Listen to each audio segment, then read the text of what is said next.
Alright, let's start with a question. Can the best player in the world look this dominant and still feel like they're holding back? Iga Swiatek just crushed Viktorija Golubic 6-2, 6-1 in Toronto, dropping only 8 games across 2 matches. But here's the twist, she gave herself an 8 out of 10 for her performance. Wait, 8 out of 10? When you're dismantling opponents this efficiently, why not a 9 or a 10? That's what fascinates me here. It's not just about winning, it's about how she's redefining dominance in a way that feels almost restrained. And that tension?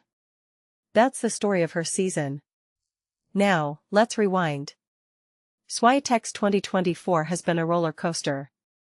She's a 6-time slam champ, but this year? She's looked human. Wimbledon was a lowlight, losing to Alex Ila in the 3rd round as defending champ. But here's what people are missing, her struggles aren't about talent. They're about adaptation. The rest of the tour has studied her, dissected her patterns, and started neutralizing her power. So what's her answer? Patience. Against Golubic, she didn't unleash her full arsenal. She chose control over brute force. And that's where the 8-10 grade makes sense. She's grading her discipline, not her dominance. Because here's the thing, Swiatek isn't just trying to win matches, she's trying to master a meta where predictability is a weakness. But let's talk about the elephant in the room, Marta Kostyuk. Their rivalry is a microcosm of modern tennis. Swiatek leads 3-1 head-to-head, but Kostyuk stunned her at Roland Garros earlier this year. And get this, that loss came on Swiatek's best surface, clay. Now they're meeting on hard courts, the surface where Swiatek has beaten Kostyuk twice already. So why am I hyping this up? Because this isn't just revenge. It's a litmus test. Can Swiatek close the mental gap after a shock defeat? Or will Kostyuk, at 22, prove she's cracked the code on how to beat the former world number 1? If you're into chess matches masquerading as tennis matches, this is your jam. Here's what's really intriguing me, Swiatek's pursuit of the Canadian Open title. She's never won it. For a player with 6 slams, that's a glaring omission. But does that matter?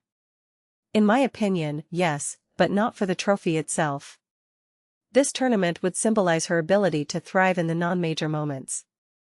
Because here's the paradox, the longer you dominate, the more opponents play with nothing to lose against you.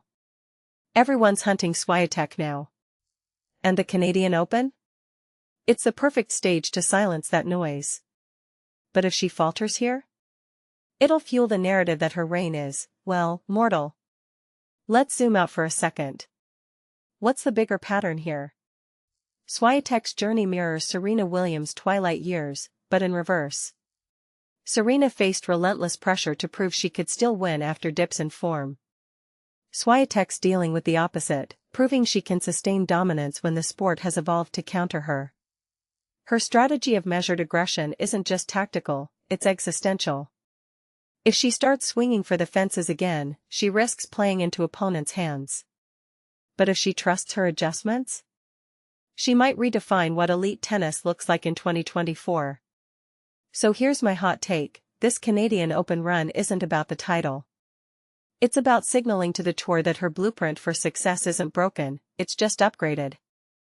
Final thought, Iga Swiatek's career is at a crossroads. Win or lose in Toronto, the way she frames her performances, from that 8-10 self-score to her tactical choices, tells us she's thinking in paragraphs while others are stuck in sentences. But here's the question, can calculated dominance replace the ruthless efficiency of her 2022 peak? Or is this evolution the only way to survive in a sport that's finally figured out how to make her bleed? Drop your takes below, because trust me, this isn't just a tournament preview. It's the beginning of the next chapter in the Swiatek saga.